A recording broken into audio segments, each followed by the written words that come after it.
Ladies and gentlemen, welcome back to the session of today's Philippine Sports Writers Association Sports Forum, live here at the conference hall of the PSC Philippines.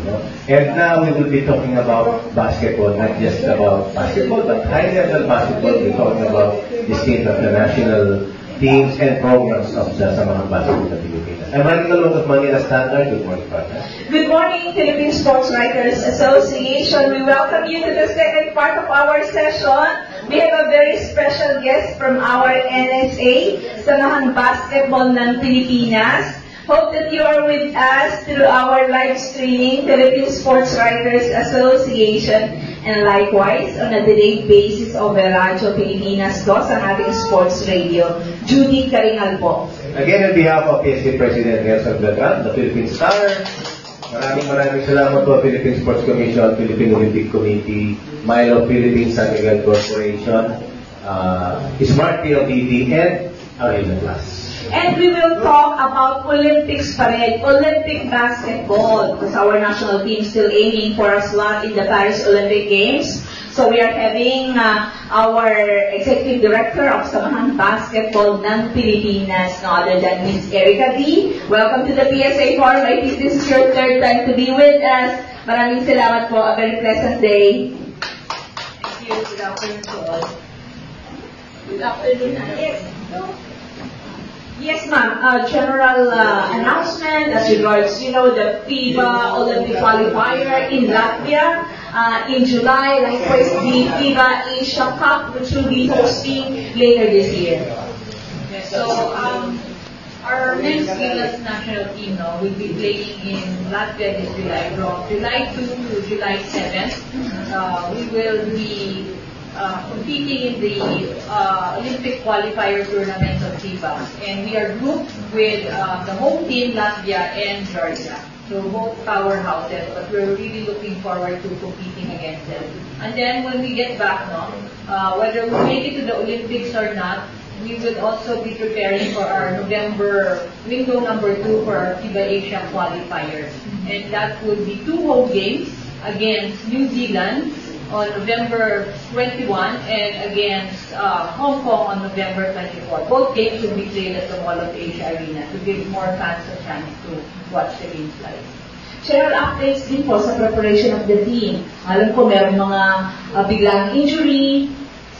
Yeah, so we're sticking to Coach Tim's plan of having that 12-man roster. But because of the many injuries in the first window last February, we have learned from that, and so he has decided to name another 2 players as reserves, and these are Japet Aguilar and Mason Amos. So they are both committed to joining the Gilas team just in case we have injuries in the coming tournaments.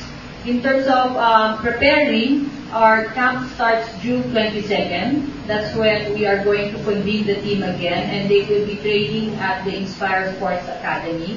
After which, a few days after we will already leave for 31st, where we will be playing a friendly game against the Turkey national team on the 27th of June. And from there, we proceed to Poland, who's also hosting us for another friendly game.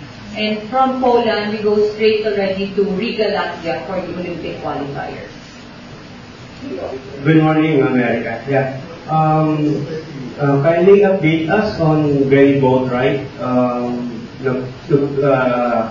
Nag-confirm na po ba siya na gusto niyang maglaro sa Gilas, and I think there will be a naturalization proceeding now para sa kanya.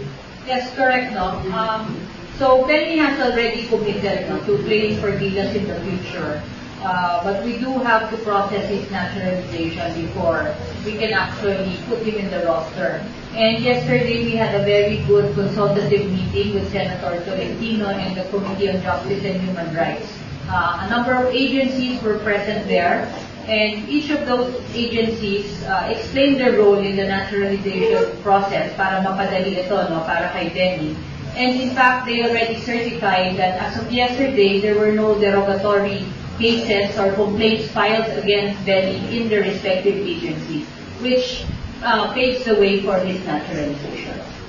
Ma'am, if then you get naturalized, paano po magiging situation niya with Justin and Ange?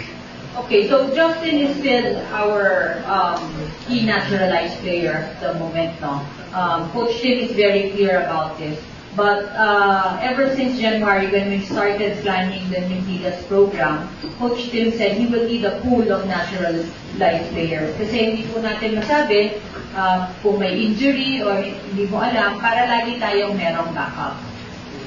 Ma'am, we have some teams natin, no, yung mga under 18 natin, at saka yung Gilas women natin, they will participate sa isang qualifying event din niya tayo. Could you tell us about with regards to Tama po, no? Our youth Gilas team, yung under 17 men's Gilas natin, will be competing in the World Cup in Turkey. Okay, that's from June 29th to July 9th of this year. Okay? And then our women's Gilas team naman po, they will be competing at the FIBA World Cup pre-qualifying tournament in Rwanda. Okay, that's going to be from August 19th to August 25th. To prepare them for that, we have also confirmed their participation at the annual Jones Cup, which happens in Taipei from June 6 to 10. Ma'am, yung Jones Cup, ito na yung Gilas ang lalaro or may representative lang? Yung women's Gilas po ang maglalaro. Okay. Ma'am, isang observation lang no, recently kasi medyo parang may bumababa yung ating basketball parang medyo parang nabuhos, nawawalan tayo ng mga crowd. On the part po ng SBP, can we, paano po ba natin parang bubuhayin ulit na, teka, ibalik natin yung sigla sa basketball on the part? May plan po ba kayo na yung Gilas team isali sa PBA or yung isang under 20 natin isali sa PBA? May mga ganun po ba kayong plan? Wala naman kami pong mga current talks with the PBA regarding fielding a team, no? Whether it's an age group team or the actual Gilas team. Pero nandito lang po yung SBP para supportahan yung PBA. Sila ay isang key member namin, key stakeholder. And anytime they would need help naman, nandito kami para sa kanila. No? But I'm sure po yung ating Board of Governors of the PBA are also working very hard to push for the popularity of the PBA to get back to its glory days. Thank you, ma'am. Yes. Good morning po, I'm Sipan on the Daily Review. You said po earlier that the top two competitions po na ina-eye po ninyo is the Olympic qualifiers and the second window of the FIBA Asia Cup. So, siguro paano po yung coordination po with not only the PBA but also the collegiate leagues kasi maybe Coach Tim might have some players that he wants to integrate in the system as early as intercollegiate collegiate. Yes, no. The schedules were already addressed last January when we had our stakeholder meeting for our Gilas men's basketball. So the UAP, the NCAA, the PBA were all present there because we have recognized them, no, as yung kumbaga key resource areas for our Gilas players, mga elite players natin. And they've already agreed, no, to adjust their schedules accordingly. So hindi dapat po tatama yan sa mga tournaments na pinaghahandaan natin this year.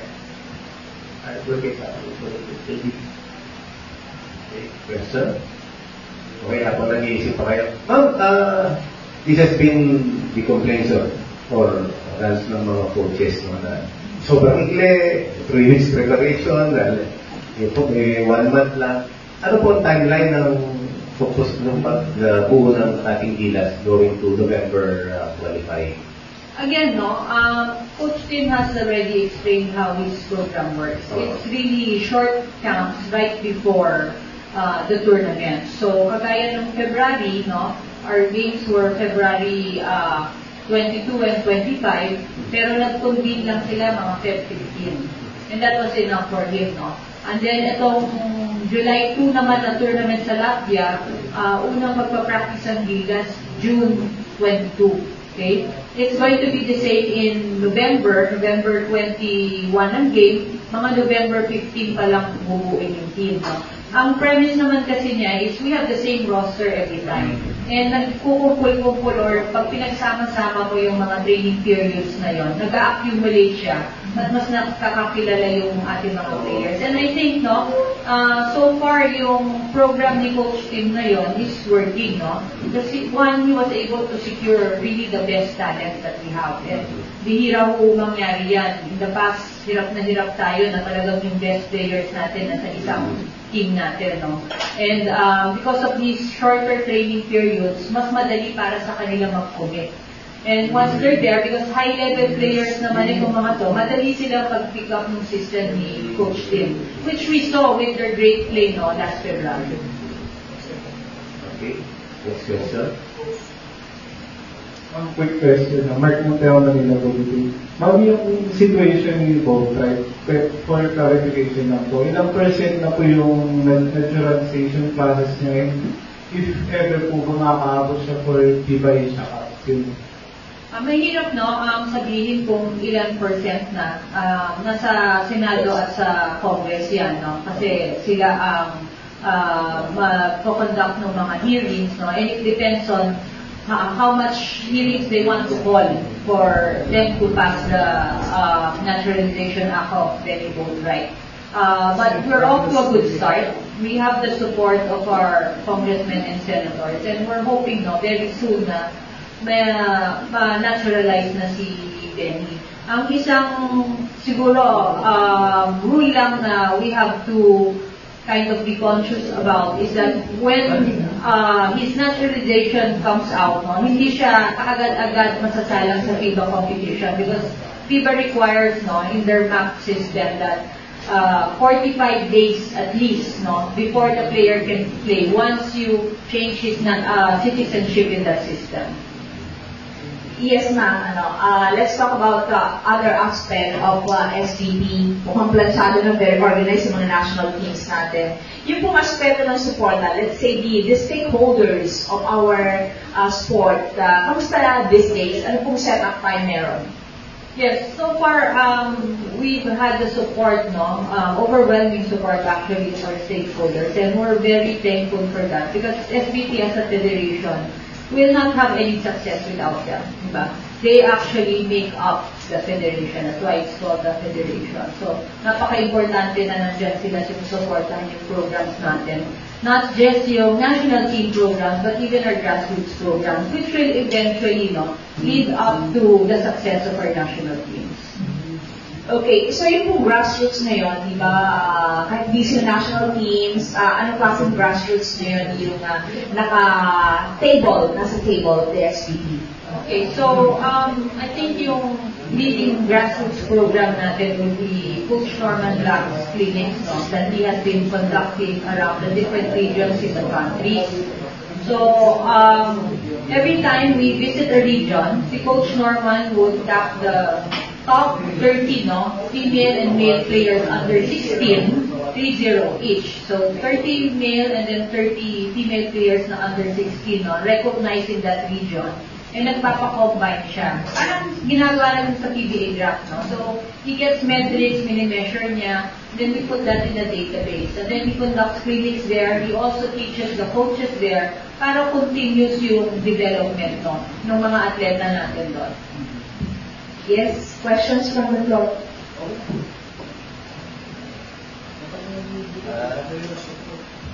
Ma'am, alam natin lahat busy doon sa patating na Olympic qualifier, pero sandali lang yan, ayan na ang SEA Games. SEA Games na nung sa disgrasya tayo, nakabawi, matulin. Ito bang team ni Coach Tim, eto na rin ba ang pang SEA Games? Yes, no, yan po ang plano natin. So, and pagdating po ng SEA Games, kumbaga hasang-hasa na dapat yung team kasi tatlo na silang FIBA Asia qualifier, no? Nakapag-Olympic qualifier na sila noon. Nakapag-FIBA Asia Cup na rin sila noon because the SEA Games in Thailand next year is pegged for December. So, medyo marami na silang pinagsamahan by that time. So, as long as we keep the team intact, no, I'm very confident that we can keep that gold medal. Ma'am Erica, I have on our building. So, ako like a question from Dr. Nelson. Since medyo iba yung rules ng LGBT sa SEA Games than the FIBA tournaments, is there a chance na magsasaka yung Brownie pati yung Bokre sa SEA Games? I don't see why not, no? I mean, if they allow more than one naturalized player, it doesn't make sense na hindi natin take advantage yun. Lalo na if the other, our other counterparts or other countries are taking advantage of that. Pero let's see, no? It all depends also on the schedule because sometimes our naturalized players also play outside of the Philippines for other clubs. So it depends also on their availability. Yes, for follow-up dun, like, sa Southeast Asian Games, mukhang maraming natutunan yung ibang countries sa Cambodia. Na-allow naman pala na maraming players na naturalized players na pwede maglaro. May plano ba tayo about that? Yes, no.